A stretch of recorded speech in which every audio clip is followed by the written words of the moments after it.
Class 6th की exercise 7.3 question number 5। Find the equivalent fraction of 36/48 with numerator 9। इस question में हमको 36/48 का इक्विवेलेंट फ्रैक्शन निकालना है और कंडीशन दे रखी है कि उस इक्विवेलेंट फ्रैक्शन का न्यूमरेटर जो है वो 9 होना चाहिए। तो देखिए, सॉल्यूशन करने के लिए इस टाइप के क्वेश्चंस को हम दो मेथड से सॉल्व कर सकते हैं। दोनों ही मेथड मैं आपको बता देती हूँ। जो भी आपको मेथड इजी लगे उस मेथड से आप इस क्वेश्चन को सॉल्व कर सकते हैं। सबसे पहले हम देखेंगे कि हमें 36/48 का इक्विवेलेंट फ्रैक्शन निकालना है, इसलिए हम यहाँ पे 36/48 लिख देंगे। और चूंकि ये इक्विवेलेंट फ्रैक्शन होगा, इसका मतलब 36/48 के वो फ्रैक्शन इक्वल होगा। और कंडीशन हमें दे रखी है कि न्यूमरेटर होना चाहिए 9। न्यूमरेटर मतलब होता है ऊपर वाला नंबर, डिनोमिनेटर मतलब होता है नीचे वाला नंबर। यहाँ पे न्यूमरेटर 9 दे रखा है, इसलिए हम ऊपर लिख देंगे 9। और यहाँ पे आप देख सकते हैं कि इन्होंने डिनोमिनेटर के बारे में कोई इन्फॉर्मेशन नहीं दी है, तो डिनोमिनेटर की जगह हम बना देंगे एक बॉक्स। मतलब हमें डिनोमिनेटर की जगह पे नंबर फाइंड आउट करना है। ठीक है, तो देखिए, सबसे पहले हम देखते हैं मेथड 1। मेथड 1 के लिए यहाँ पे आप देख सकते हैं कि ये है हमारा LHS और ये है हमारा RHS। तो जब LHS में बड़े नंबर होंगे और RHS में छोटे नंबर होंगे तब हम डिवाइड करेंगे। आपको क्या ध्यान रखना है कि जब यहाँ पे बड़ा, यहाँ पे छोटा, बड़े से छोटा हो रहा है तब हम डिवाइड करेंगे, और जब यहाँ पे छोटा और यहाँ पे बड़ा होगा, छोटे से बड़ा होगा, तब हम मल्टीप्लाई करेंगे। तो देखिए, यहाँ पे है 36/48 और यहाँ पे आप देख सकते हैं कि डिनोमिनेटर एक साइड का गिवन है लेकिन एक साइड का गिवन नहीं है। लेकिन अगर हम न्यूमरेटर की बात करें तो न्यूमरेटर दोनों साइड्स का गिवन है, इसलिए हम न्यूमरेटर पर फोकस करेंगे। तो हमें फाइंड आउट करना है कि 36 में हम किस नंबर का डिवाइड करें कि हमें आंसर 9 मिल जाए। ठीक है, 36 में हम किस नंबर का डिवाइड करें कि हमें आंसर क्या मिल जाए, 9 मिल जाए। और यहाँ पे हम डिवाइड क्यों कर रहे हैं, क्योंकि यहाँ पे बड़ा नंबर है और यहाँ पे छोटा नंबर है। इसका जस्ट अपोजिट, अगर यहाँ पे छोटा नंबर और यहाँ पे बड़ा नंबर होता तब हम मल्टीप्लाई करते। ठीक है, तो 36 में अगर हम 1 का डिवाइड करते हैं तो 36 ही आएगा। 36 में 2 का डिवाइड करते हैं तो हम 18 आएगा।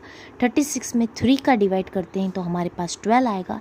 लेकिन अगर हम 36 में 4 का डिवाइड कर दें तो हमारे पास आ जाएगा 9। तो यहाँ पे आप देख सकते हैं कि न्यूमरेटर में जब हमने डिवाइड करा 4 से तो हमें आंसर मिल गया हमारा 9। तो आपको ध्यान रखना है कि जो भी चेंजेस हम न्यूमरेटर में करते हैं वो चेंजेस हमें डिनोमिनेटर में भी करना होता है। न्यूमरेटर में हमने क्या चेंज किया, डिवाइड किया 4 से। इसका मतलब है कि डिनोमिनेटर में भी हमें 4 से डिवाइड करना होगा। ठीक है, तो जब 48 और 4 को हम डिवाइड करेंगे तो हमारा आंसर आएगा 12। इसका मतलब है कि डिनोमिनेटर की जगह लिख देंगे हम 12। ठीक है, तो यहाँ पे हमारा आंसर हो गया 9/12, मतलब बॉक्स में आ गया 12। ठीक है, ये थी हमारी मेथड 1। अब हम देखते हैं इसी क्वेश्चन को मेथड 2 से। ठीक है, मेथड 2 के लिए यहाँ पे है 36, यहाँ पे है 9, यहाँ पे है 48 और यहाँ पे है बॉक्स। तो देखिए, मेथड 2 में हम क्या करेंगे, इस साइड जो दोनों नंबर हैं वो छोटे हैं, बड़े हैं, और इस साइड हमें नंबर जो है वो छोटा है। तो मेथड 2 में हमेशा हमें छोटे नंबर की तरफ देखना है। छोटा नंबर कौन सा है, यहाँ पे 9, तो इसका मतलब है हम 9 की तरफ देखेंगे। तो यहाँ पे भी आप देख सकते हैं, और यहाँ पे हम हमेशा मल्टीप्लाई का यूज़ करेंगे। तो 9 में मैं किस नंबर का मल्टीप्लाई करूं कि मुझे 36 मिल जाए, तो 9 4 होता है 36। ठीक है, और जो चेंजेस हम न्यूमरेटर में करते हैं वही चेंजेस हमें डिनोमिनेटर में भी करना होता है। इसका मतलब है कि हम डिनोमिनेटर में भी 4 का मल्टीप्लाई करेंगे। ठीक है, अब देखिए इसका मतलब है कि मैं किस नंबर में 4 का मल्टीप्लाई करूं तो मुझे आंसर 48 मिल जाए। ठीक है, मतलब किसकी टेबल में 4 बार बोलूं तो आंसर आ जाए 48। आप जानते ही हैं 12 की टेबल जब हम 4 बार बोलते हैं तो हमें आंसर मिलता है 48। इसका मतलब है कि बॉक्स में नंबर आएगा 12। ठीक है, तो यहाँ पे भी हमारा आंसर हो गया 9/12। तो दोनों ही मेथड से आप देख सकते हैं कि आपको आंसर सेम मिलेगा। तो जो भी आपको मेथड इजी लगे उस मेथड से आप इस क्वेश्चन को सॉल्व कर सकते हैं। इस क्वेश्चन का एक और पार्ट है, पार्ट बी, जिसमें दे रखा है डिनोमिनेटर 4। ए पार्ट में हमें न्यूमरेटर 9 दे रखा था, बी पार्ट में हमें डिनोमिनेटर 4 दे रखा है। तो चाहे न्यूमरेटर दे रखा हो या डिनोमिनेटर दे रखा हो, हम सेम वे से ही इस क्वेश्चन को सॉल्व करेंगे। देखिए सबसे पहले किसका इक्विवेलेंट फ्रैक्शन निकालना है हमें, 36/48 का। तो यहाँ पे हम 36/48 लिख देंगे, और चूंकि ये इक्विवेलेंट फ्रैक्शन होगा इसका मतलब है कि ये इक्वल होगा। अब हम देखेंगे कि क्वेश्चन में कंडीशन क्या दे रखी है। कंडीशन दे रखी है डिनोमिनेटर 4 होना चाहिए। ऊपर वाले नंबर को न्यूमरेटर बोलते हैं, नीचे वाले नंबर को डिनोमिनेटर बोलते हैं। डिनोमिनेटर दे रखा है 4, तो नीचे हम लिख देंगे 4। इसका मतलब है कि इस क्वेश्चन में न्यूमरेटर नहीं दे रखा है और न्यूमरेटर हमें फाइंड आउट करना है। ठीक है, तो चलिए सबसे पहले हम इस क्वेश्चन को सॉल्व करते हैं मेथड 1 से। मेथड 1, यहाँ पे आप देख सकते हैं कि इस साइड बड़ा नंबर है, इस साइड छोटा नंबर है। अभी मैंने आपको ए पार्ट में बताया था कि जब LHS में बड़ा होगा और RHS में छोटा होगा तब हम क्या करेंगे, डिवाइड का यूज़ करेंगे। तो 36/48 इज इक्वल्स टू, यहाँ पे आ जाएगा बॉक्स और यहाँ पे आ जाएगा 4। अब एक साइड का न्यूमरेटर दे रखा है, एक साइड का न्यूमरेटर नहीं दे रखा है, इसलिए हम न्यूमरेटर पर फोकस नहीं करेंगे। और आप देख सकते हैं कि दोनों ही डिनोमिनेटर्स दे रखे हैं, इसलिए हम यहाँ पे डिनोमिनेटर्स की हेल्प से इस क्वेश्चन को सॉल्व करेंगे। अभी मैंने बताया यहाँ पे बड़ा है, यहाँ पे छोटा है, इसलिए हम डिवाइड करेंगे। तो आपको फाइंड आउट करना है कि 48 में मैं किस नंबर का डिवाइड करूँ कि मुझे आंसर 4 मिल जाए। 48 का डिवाइड में किस नंबर से करूँ कि मुझे आंसर क्या मिल जाए, 4 मिल जाए। तो आप सब जानते हैं 12 4 होता है 48। ठीक है, तो यहाँ पे हमने देखा कि डिनोमिनेटर में हमने क्या चेंजेस किए। डिनोमिनेटर में हमने डिवाइड किया 12 से। अभी मैंने आपको बताया था कि जो भी हम चेंजेस न्यूमरेटर में करते हैं वो हमें डिनोमिनेटर में करना होता है। उसी प्रकार से जो भी चेंजेस हम डिनोमिनेटर में करते हैं वो सारे चेंजेस हमें न्यूमरेटर में भी करना होता है। इसका मतलब है कि हमें न्यूमरेटर में भी डिवाइड करना होगा 12 से। तो जब हम 36 को 12 से डिवाइड करेंगे, मतलब 12 की टेबल कितनी बार बोलूँ कि 36 आ जाए, 12 1 ज़ा 12, 12 2 ज़ा 24, 12 3 ज़ा 36। इसका मतलब है कि हमारा जो न्यूमरेटर है वो है 3। तो हमारा आंसर क्या आ गया, 3/4। ठीक है, ये था हमारा मेथड 1। अब हम इसी क्वेश्चन को मेथड 2 की हेल्प से सॉल्व करेंगे। 36/48 is equals to box upon में 4। मैंने आपको बताया था कि मेथड 2 के लिए हमेशा हमें छोटे नंबर पे फोकस करना है। छोटा नंबर कौन है, इधर साइड तो बड़े नंबर है, इधर साइड क्या है, छोटा नंबर है। इसका मतलब हम इस नंबर पे फोकस करेंगे। तो देखिए 4 के सामने लिखा हुआ है 48। इसका मतलब है कि 4 में मैं किस नंबर का मल्टीप्लाई करूँ तो मुझे आंसर मिल जाए 48। 4 का मल्टीप्लाई जब हम 12 से कर देंगे तो हमारा आंसर हो जाएगा 48। यहाँ पे हमने डिनोमिनेटर में चेंजेस किए हैं, डिनोमिनेटर में हमने 12 का मल्टीप्लाई किया है, इसलिए हमें न्यूमरेटर में भी 12 का मल्टीप्लाई करना होगा। ठीक है, अब यहाँ पे दे रखा है बॉक्स, तो आपको थोड़ा सा आपका माइंड का यूज़ करके यहाँ पे आपको बताना है कि किस नंबर में मैं 12 का मल्टीप्लाई करूँ तो मुझे आंसर 36 मिल जाएगा। या आप बता सकते हैं कि 12 में मैं किसका मल्टीप्लाई, तो 12 1 ज़ा 12, 12 2 ज़ा 24, 12 3 ज़ा होता है 36। इसलिए हमारा आंसर क्या हो जाएगा, 3/4। तो दोनों ही कंडीशन, दोनों ही मेथड्स में आपने देखा कि हमें आंसर सेम मिल रहा है।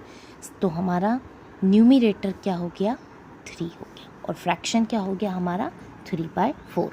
इसका मतलब है कि 36/48 का जो इक्विवेलेंट फ्रैक्शन होगा वो होगा 3/4। ठीक है, और ये फ्रैक्शन कंडीशन को भी फुलफिल कर रहा है। कंडीशन दे रखी थी डिनोमिनेटर 4 होना चाहिए, तो हमारा डिनोमिनेटर क्या है, 4 ही है। ठीक है, अब देखिए क्वेश्चन नंबर 6। क्वेश्चन नंबर 6 है check whether the given fractions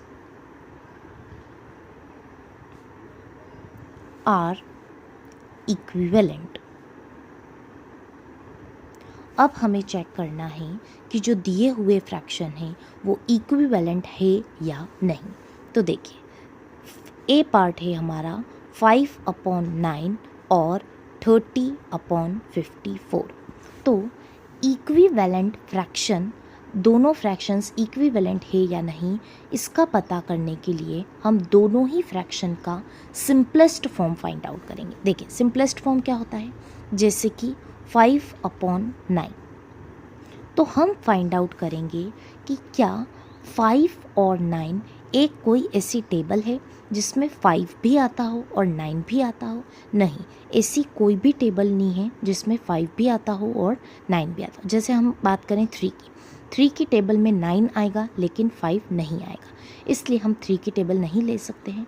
तो अगर आप देखेंगे तो हमें पता चलेगा कि ऐसी कोई सी भी टेबल नहीं है जिसमें 5 और 9 दोनों एक साथ आते हों। ठीक है, इसका मतलब है कि जो गिवन फ्रैक्शन है वो ऑलरेडी सिंपलेस्ट फॉर्म में दे रखा है। अब हम दूसरे फ्रैक्शन की बात करते हैं। तो दूसरा हमारा फ्रैक्शन है 30/54। तो हमें फाइंड आउट करना है ऐसी टेबल जिसमें 30 भी आए और 54 भी आए।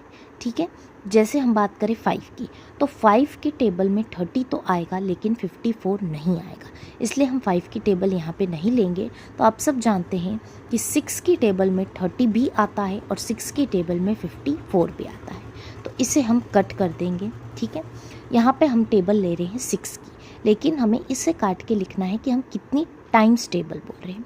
तो 6 की टेबल जब हम 5 टाइम्स बोलेंगे तो हमें मिलेगा 30। 6 5 होता है 30। उसी प्रकार से 6 की टेबल जब हम 9 टाइम्स बोलते हैं तो हमें मिलता है 54। तो यहाँ पे आप देख सकते हैं कि पहला फ्रैक्शन तो एज इट इज़ है हमारा 5/9, और दूसरा फ्रैक्शन जो कि हमारा 30/54 था वो अब हमारा बन गया है 5/9। तो यहाँ पे आप देख सकते हैं कि दोनों ही फ्रैक्शन को सिंप्लीफाई करने पे हमें सेम फ्रैक्शंस मिल रहे हैं। इसका मतलब है कि हम कह देंगे the given fractions are equivalent. The given fractions are equivalent. और अगर सिंप्लीफाई करने पर सिंपलेस्ट फॉर्म फ्रैक्शन का निकालने पर दोनों फ्रैक्शन अलग आते हैं तो हम कह देंगे कि the given fractions are not equivalent. ये था हमारा पार्ट ए। अब हम सॉल्व करेंगे पार्ट बी।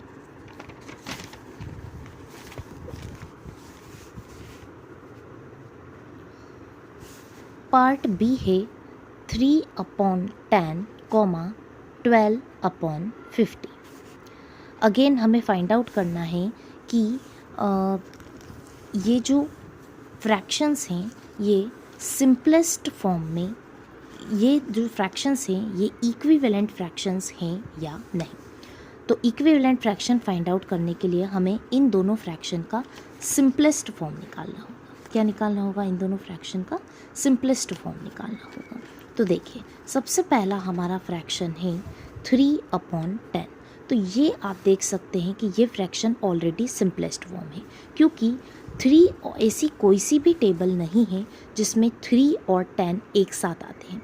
जैसे हम बात करें 2 की टेबल, 2 की टेबल में 10 तो आएगा लेकिन 2 की टेबल में 3 नहीं आएगा। उसी प्रकार से 5 की टेबल में 10 आएगा लेकिन 3 नहीं आएगा। और अगर हम बात करें 3 की टेबल की, तो 3 की टेबल में 3 आएगा लेकिन 10 नहीं आएगा। तो ऐसी कोई सी भी टेबल नहीं है जिसमें 3 और 10 एक साथ आते हैं। इसका मतलब है the given fraction is already in simplest form. ठीक है, अब हम बात करेंगे सेकेंड फ्रैक्शन की। सेकेंड फ्रैक्शन है हमारा 12/50। तो हमें एक ऐसी टेबल फाइंड आउट करनी है जिसमें 12 भी आता हो और 50 भी आता हो। तो अगर आप ध्यान से देखें तो दोनों ही नंबर 2 से डिविजिबल है, या आप कह सकते हैं कि दोनों ही नंबर 2 की टेबल में आते हैं। तो 2 कितने टाइम्स बोलते हैं, तो हम 12 आता है, 2 6 आता है 12, और 2 की टेबल में 50 भी आता है। यहाँ पे कितने टाइम्स फाइंड आउट करने के लिए आप 2 को 50 से डिवाइड कर सकते हैं। 2 2 हमारा हो जाएगा 4, 5 में से 4 गए 1, ऊपर से उतारा 0, 2 5 हो जाएगा 10, रिमाइंडर 0 है, इसका मतलब 52 की टेबल में आता है। और कितनी टाइम्स आता है, तो ये आता है 25 टाइम्स। तो अब हमारा पहला फ्रैक्शन तो एज इट इज़ है 3/10, और दूसरा फ्रैक्शन है हमारा 6/25। देखिए, क्या अब हम इसे और रिड्यूस कर सकते हैं और सिंप्लीफाई कर सकते हैं? ऐसी कोई टेबल है जिसमें 6 भी आता हो और 25 भी आता हो?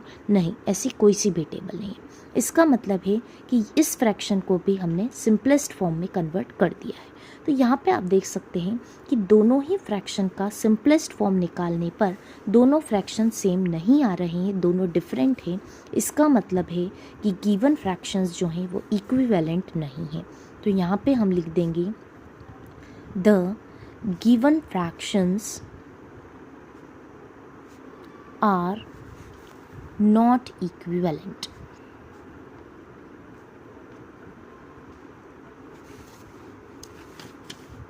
क्वेश्चन नंबर 6 का पार्ट सी है 7/13 और 5/11।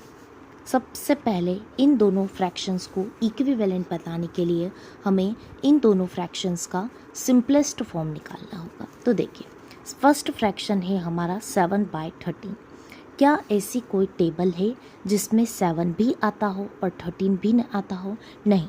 आप देख सकते हैं कि 7 और 13 दोनों ही प्राइम नंबर्स हैं। इसका मतलब है कि ये दोनों किसी भी टेबल में नहीं आएंगे।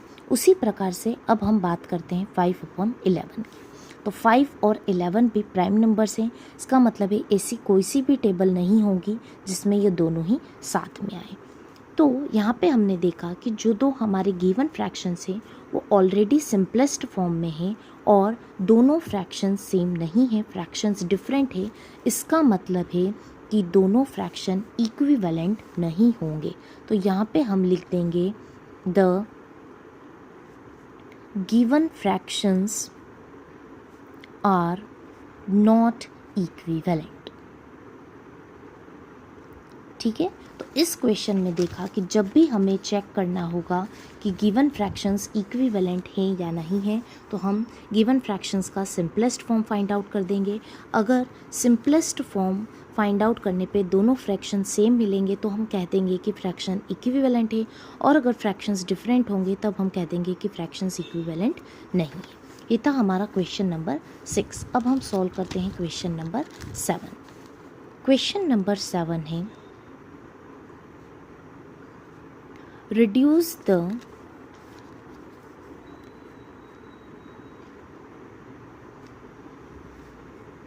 following fractions to simplest form। Given fractions को हमें सिंपलेस्ट फॉर्म में रिड्यूस करना है। जैसे a है हमारा 48/60। देखिए, सिंपलेस्ट फॉर्म फाइंड आउट करने के बहुत सारे वेज होते हैं। सिंपलेस्ट फॉर्म का मतलब होता है कि सबसे पहले हम ऐसी कोई टेबल निकालेंगे जिसमें 48 भी आता हो और 60 भी आता हो। ठीक है, जैसे कि अगर मैं बात करूं, देखिए ऐसी बहुत सारी टेबल्स हैं जिसमें 48 भी आता है और 60 भी आता है। तो अगर हम ट्राई करें कि बड़ा नंबर ले तो हमारा आंसर जल्दी मिल जाएगा। तो देखिए, अगर इस नंबर को आप डायरेक्टली भी कर सकते हैं 12 की टेबल से, और अगर आप 12 से नहीं आते हैं तो जैसे कि ये दोनों ही नंबर 4 की टेबल में भी आते हैं।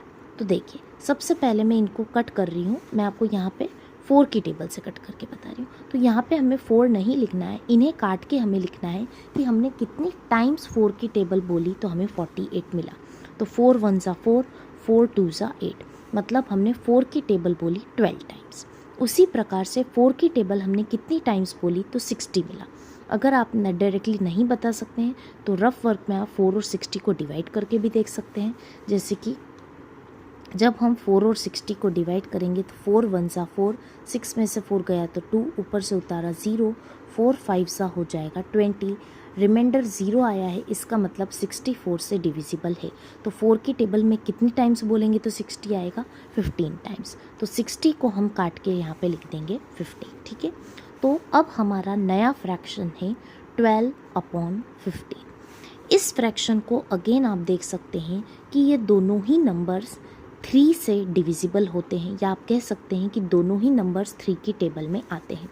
तो अगेन हम इसे कट कर देंगे। तो 3 की टेबल हम कितनी टाइम्स बोलेंगे तो हमें 12 मिलेगा। 3 की टेबल्स हम बोलेंगे 4 टाइम्स तो हमें 12 मिलेगा। उसी प्रकार से 3 की टेबल हम बोलेंगे 5 टाइम्स तो हमें 15 मिलेगा। अब हमारा नया फ्रैक्शन आ गया है 4/5। क्या ऐसी कोई टेबल है जिसमें 4 और 5 दोनों आते हो? नहीं, ऐसी कोई सी भी टेबल नहीं है। इसका मतलब है ये हमारा फाइनल आंसर है। तो देखिए, सिंपलेस्ट फॉर्म आप बहुत सारी वेज से सॉल्व कर सकते हैं। जैसे कि यहाँ पे मैंने स्टार्ट किया 4 की टेबल से, तो इस क्वेश्चन को आप डायरेक्टली भी सॉल्व कर सकते हैं। ये था हमारा एक वे। दूसरा वे में हमें डायरेक्टली आंसर मिल जाएगा। देखिए, हमारा नंबर है 48/60, 48/60। तो दोनों ही जो नंबर है वो 12 की टेबल से डिविजिबल होते हैं। 12 की टेबल से क्या होते हैं? डिविजिबल होते हैं। तो यहाँ पे हम दोनों ही नंबर्स को कट कर देंगे। 12 की टेबल हम कितनी बार बोलेंगे तो 48 मिलेगा। 12 की टेबल जब हम 4 बार बोलेंगे तो 48 मिलेगा। उसी प्रकार से 12 5 ज़ा होता है 60, तो 60 को काट के हम 5 लिख देंगे। तो यहाँ पे हमने देखा कि हमारा आंसर डायरेक्टली आ गया 4/5। और 4/5 को हम फर्दर सिंप्लीफाई नहीं कर सकते हैं, क्योंकि ऐसी कोई भी टेबल नहीं है जिसमें दोनों ही नंबर्स आते हों। तो यहाँ पे इस सिंपलेस्ट फॉर्म, किसी भी फ्रैक्शन का सिंपलेस्ट फॉर्म निकालने के लिए बहुत सारे वेज देख सकते हैं। अगर ये दोनों ही नंबर 3 से भी डिविजिबल हैं, तो अगर आप इसको 3 से कट करेंगे तो भी आपका आंसर सेम ही आएगा, ठीक है। ये था हमारा पार्ट ए। अब हमारा पार्ट बी है 150/60। इसे हमें सिंपलेस्ट फॉर्म में कन्वर्ट करना है। तो देखिए, सबसे पहले 150/60, ऊपर भी 0 है, नीचे भी 0 है, तो हम 0 से 0 कट कर सकते हैं। तो हमारा फ्रैक्शन अब बन गया 15/6, ठीक है। या आपको 0 नहीं कट करना हो तो आप डायरेक्टली 10 की टेबल ले लीजिए, ठीक है। लेकिन अगर आप 0 कट कर देंगे तो ये ईजी बन जाएगा। अब यहाँ पे ऊपर आ गया 15 या नीचे आ गया 6। तो अब हमें फाइंड आउट करना है ऐसी टेबल जिसमें 15 भी आता हो और 6 भी आता हो। तो आप सब जानते हैं कि 3 की टेबल में 15 भी आता है और 3 की टेबल में 6 भी आता है। 3 की टेबल कितनी बार बोलेंगे तो 15 आएगा? 5 टाइम्स। और 3 की टेबल कितनी टाइम्स बोलेंगे तो 6 आएगा? 2 टाइम्स। इसका मतलब है हमारा फ्रैक्शन आ गया है 5/2। अब हम इस फ्रैक्शन को फर्दर सिंप्लीफाई कर सकते हैं? नहीं, क्योंकि 5 और 2 दोनों प्राइम नंबर्स हैं और दोनों एक साथ किसी भी टेबल में नहीं आएंगे। तो यही हमारा आंसर होगा, ठीक है। ये था हमारा पार्ट बी। अब हम सॉल्व करेंगे पार्ट सी, जो कि है 84/98। तो 84/98, ये दोनों, यहाँ पे भी पीछे 4 है, यहाँ पीछे 8 है, मतलब दोनों 2 से डिविजिबल होंगे। तो दोनों को हम कट कर देते हैं। ये दोनों 2 की टेबल में आएंगे। तो अगर आप डायरेक्टली नहीं बता पाएँ तो साइड में हम डिवाइड करके देख सकते हैं कि 2 की टेबल कितनी टाइम्स बोलेंगे तो 84 आएगा। या आप डायरेक्टली भी कर सकते हैं। 2 4 ज़ा होता है 8 और 2 2 ज़ा होता है 4, मतलब 2 की टेबल हम 42 टाइम्स बोलेंगे तो हमें आंसर मिलेगा 84। अब हमें फाइंड आउट करना है कि 2 की टेबल हम कितनी टाइम्स बोले तो हमें आंसर 98 मिले। तो देखिए, सबसे पहले 9, 2 4 ज़ा 8 और 2 5 ज़ा 10, 10 ज़्यादा हो जाएगा तो 2 4 ज़ा हम ले लेंगे 8। 9 था, 1 कैरी आया, 1 इसके आगे लगा देंगे तो ये बन गया 18। तो 2 9 ज़ा हमारा हो गया 18। तो अब हमारा नया फ्रैक्शन है 42/49। अगेन हमें ऐसी कोई टेबल फाइंड आउट करनी है कि जिसमें 42 भी आए और 49 भी आए। तो आप जानते हैं कि दोनों ही नंबर 7 की टेबल में आते हैं।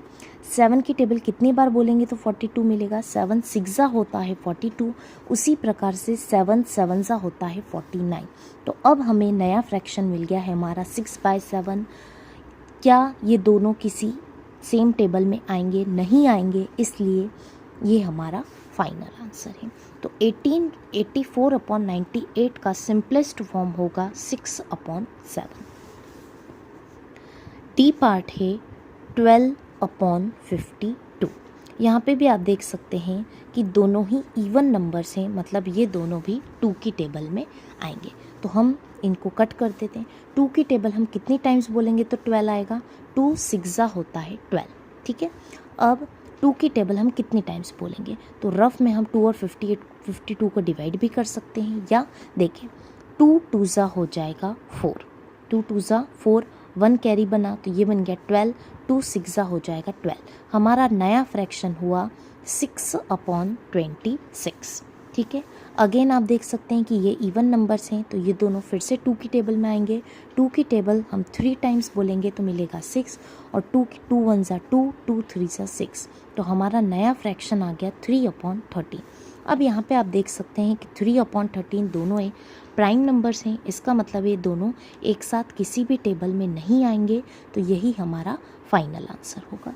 इस क्वेश्चन का लास्ट पार्ट है हमारा